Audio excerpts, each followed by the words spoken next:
Hello and welcome. We begin with Libya, where unrest and protests continue to grip the capital, Tripoli, with growing calls for the Prime Minister to step down. Thousands of Libyans continue to rally in Tripoli and nearby areas, demanding the resignation of Prime Minister Abdulhamid Dbeibah. Protesters, through chants and placards, rejected the legitimacy of the current administration in western Libya. Crowds held up images of ruling officials and banners calling for the overthrow of the Tripoli-based government of national unity. They also called for the end to the country's lengthy transitional period and urged for immediate national elections.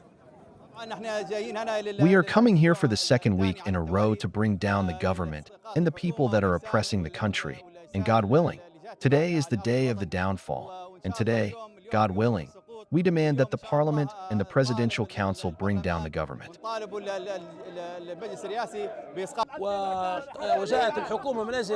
The government came to power for the purpose of holding elections for a year according to the Geneva Agreement.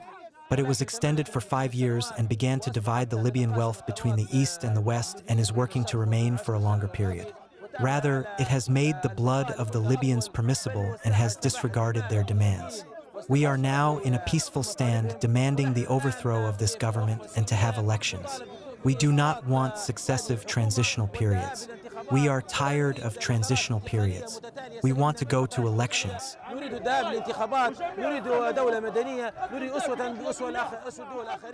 Prime Minister Dbeibah came to power in 2021 through a UN-backed political process intended to lead Libya to elections that year.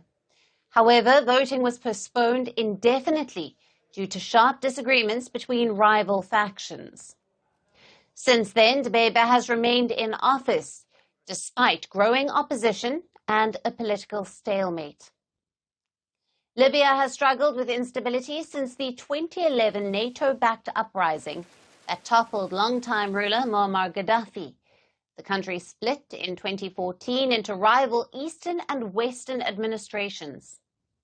The Western region is controlled by the Tripoli-based government of national unity, led by Prime Minister Abdulhamid Dbeibah, and the Eastern region is dominated by a rival administration supported by military leader Khalifa Haftar, based in Benghazi. Although full-scale warfare largely ceased after a 2020 truce, tensions have remained high. Meanwhile, the unrest has grown in the Western region. The latest violence was triggered by heavy clashes between rival armed factions in Tripoli earlier this month. On one side, forces loyal to the government of national unity. On the other are militias that the government has tried to dismantle. According to the United Nations, the violence left at least 8 people dead. While active clashes subsided last week, no formal ceasefire has been reached. The African Union has since urged all parties to agree to a permanent ceasefire and to resume a political dialogue aimed at restoring stability. The escalation underscores Libya's deepening crisis, where rival governments and militia influence continues to derail peace efforts. What is the path to stability? Now, to discuss further, we have with us Mohammed Al-Jah, co-founder of Libya Outlook for Research and Consulting, who is joining us live from Rabat. Thank you for being with us. Thank you for having me. So what are the underlying political and security dynamics that led to the latest round of violence in Tripoli? And how significant is the public call for Prime Minister Dbeibah's resignation? Let me start with the first part of your question about the underlying dynamics. What's happening in Tripoli in particular, but Libya widely, is a severe legitimacy crisis. And as you pointed out in your introduction in this segment, Abdulhamid Dbeibah came through a United Nations process that was basically filled with irregularities, filled with vote rigging and bribery, that led to an investigation that was never published. But despite all of this, this became the internationally recognized government of Libya in 2021. That government failed to deliver on its main mandate, which was to set Libya on the path for elections, creating the right conditions for holding elections in the country. But instead of that, the prime minister of this government focused on prolonging the life of his government and remaining in his seat of power for now almost 5 years. Being in power, or 4 years, more than 4 years being in power. So it's a severe legitimacy crisis that has overrun its course. And the fact that the militias that are currently fighting in Tripoli are all supposed to be under the recognition and the jurisdiction of this government, but they have now been divided, and some of them are loyal to the prime minister, others are not, and they are now fighting each other. In addition to that, this internationally recognized government, and from behind it, the international community that brought it, have failed to create the minimum threshold of conditions for a unified security or military structure in the areas that are under the control of this government in Western Libya, be it in Misrata, Tripoli, Zawiya, and those areas. And as a result, we are now on the verge of yet another, if you like, potential civil war in Libya, as Abdulhamid Dbeibah defies public calls for him to go and attempts to use force in order to remain in power, to cling to his seat of power. Precisely what we're witnessing in Libya.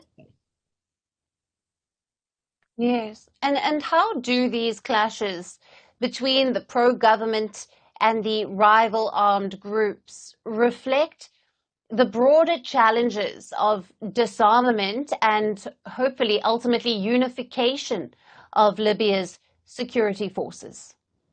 That's an extremely pertinent question, but that again underscores the failure of the post-2011 intervention by NATO and by some regional and Arab powers to overthrow the Gaddafi regime without having an alternative, a replacement to that, leading to the complete collapse of state, complete insecurity, to Libya becoming a hub for extremist and terrorist groups, Islamic State building its first emirates outside of Syria and Iraq in Libya, in Darna and in Sirte. And it took thousands of deaths and an armed struggle that lasted for years by Libyans against these extremist groups, especially in Benghazi and in Darna and Sirte, in order to get rid of them.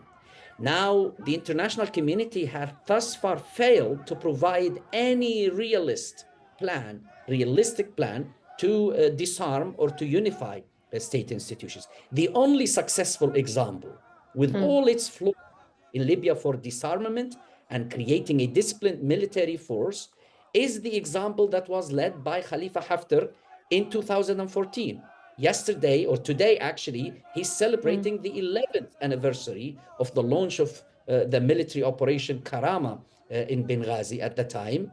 And right now, Khalifa Haftar and his military project represents the closest to a state institution, the closest to a disciplined military force in Libya, and he provides the only example, the only realistic example of carrying out a disarmament and creating a somewhat disciplined force with all the flaws that still exist there. And this challenges the international community that intervened in 2011 in the hope of establishing a democracy in Libya or a functional government in Libya, but then leaving Libya to ruins after the overthrow of Gaddafi.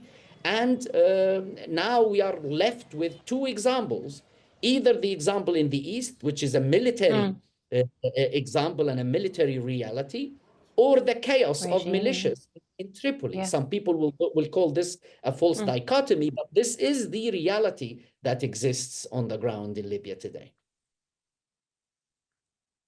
Right.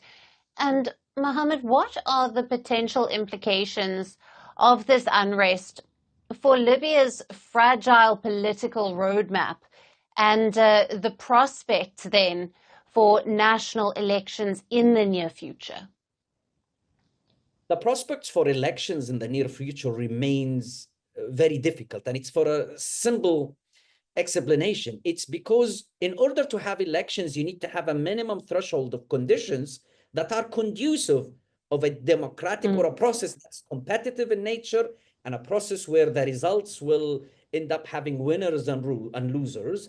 And then it's a question of how do you make sure that these results are respected and that the results are implemented. And unfortunately, in 2012, the winner of the election in 2012 was prevented by force and coercion from forming the government. And then in 2014, we had another elections, was disputed and rejected by force, the result. And it looks like the conditions that we have today are the same conditions that existed in 2012 and 2014, maybe even worse right now.